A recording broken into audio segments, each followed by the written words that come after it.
नमस्कार, मी चंचल सुपत उर्फ चंदन. मी नगरपालिकामध्ये गेल्या 10 वर्षापासून काम करतो. साहेब 10 वर्षापासून आम्ही लोक 10-10.5 रुपयामध्ये काम करतो आहे. आता ही नवीन कॉन्ट्रॅक्ट आला आहे, त्यांनी वाढीव पगारमध्ये काम घेतलेलं आहे. कमसे कम त्यांनी आम्हाला तरी वाढीव द्यायला पाहिजे. त्यांनी वाढीव दिलं नाही. गेले 4 महिन्यापासून त्यांनी बोलले आम्ही तुम्हाला वाढीव देणार आहे.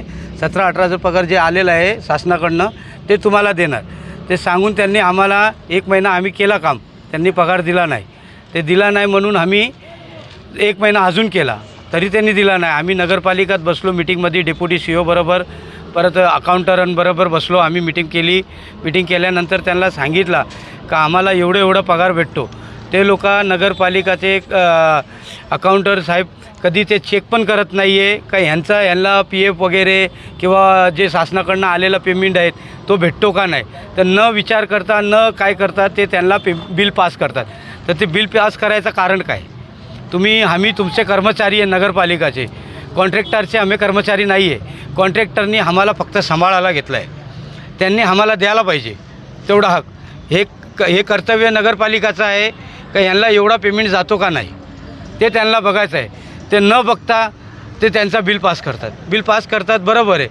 पण ते आम्हाला आता जे काय आम्ही एवढे लेटर दिलेत, एवढे कंप्लेंट केलेत, त्याचं आम्हाला उत्तर तर द्यायला पाहिजे का नाही. त्यांनी काय उत्तर दिला नाही दिला म्हणून आम्ही त्यांना लेटर दिलेला का आम्ही 5 तारखेला आम्ही काम बंद करणार आहे. तर त्यांनी त्याचा पण काही घेतला नाही निर्णय. मग आज आम्ही या ठिकाणी आम्ही खोपोलीमध्ये घंटागाडीचे कर्मचारी VDK सर्व्हिसेस त्याच्यामध्ये काम करणारे मी ड्रायव्हर चंदन सुपत, आम्ही लोकांनी सगळे कर्मचाऱ्यांनी निर्णय घेऊन आज काम बंद ठेवलं आहे.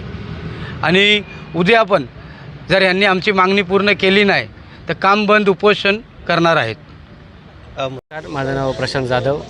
आम्ही VDK सर्व्हिसेस जो ठेकेदार आहे त्या ठेकेदारच्या अंतर्गत आम्ही सर्व कर्मचारी काम करतो. आणि आपण म्हटल्याप्रमाणे आमच्या मागण्या ज्या आहेत त्या मागण्या आहेत. आमचं असणारं जे शासनाकडून जे GR आहे त्या GR प्रमाणे किमान वेतन म्हणजे तो PF असेल आणि सर्व सुविधा इत्यादी त्या सर्व सुविधा आमच्यापर्यंत पोहोचल्या जात नाही आहेत. आम्हाला कुठल्याही प्रकारे ते सेफ्टी शूज किंवा हँडग्लोव्ज आणि पेमेंट स्लिप असेल, ज्या सुविधा मेडिक्लेम असेल, अशा कुठल्याही प्रकारच्या सुविधा आम्हाला हे जे ठेकेदार आहेत ते आम्हाला या ठिकाणी देत नाही आहेत. आणि म्हणून एक नागरिक म्हणून आणि एक कर्मचारी म्हणून आम्ही त्यांना 20 तारखेला सुद्धा लेटर दिलं होतं. आणि त्या संदर्भात डेप्युटी CEO यांच्याशी सुद्धा आमची चर्चा झाली होती. आणि त्यानंतर आम्ही 4 तारखेपर्यंत त्यांना वेळ दिला होता. परंतु अत्यंत हलगर्जीपणा जो असतो त्या हलगर्जीपणामुळे ह्या लोकांनी, डेप्युटी CEO असतील, नगरपालिकेचे सर्व कर्मचारी असतील, आमचा ठेकेदार असेल, या ठेकेदारांनीसुद्धा अद्याप आज 20 तारीखपासून ते 4 तारखेपर्यंत 25 ते 30 दिवस व्हायला येतील, परंतु अद्याप तो ठेकेदार या ठिकाणी आम्हाला साधी भेट द्यायलासुद्धा आलेला नाही आहे. आणि म्हणून आमच्या कर्मचारी आम्ही त्यांचा या ठिकाणी निषेधसुद्धा व्यक्त करतो. खऱ्या अर्थानं त्यांनी या ठिकाणी यायला हवं होतं, परंतु ते आम्हाला फक्त या ठिकाणी इग्नोर करत आहेत. परंतु आम्ही लेटर दिल्याप्रमाणे दिनांक 5 आजपासूनच 5/3/2025 पासून पुढे आमचा बेमुदत संप असाच चालू राहील जोपर्यंत आमच्या या ठिकाणी नगरपालिका आणि ठेकेदार सर्वच मागण्या पूर्ण करत नाहीत तोपर्यंत.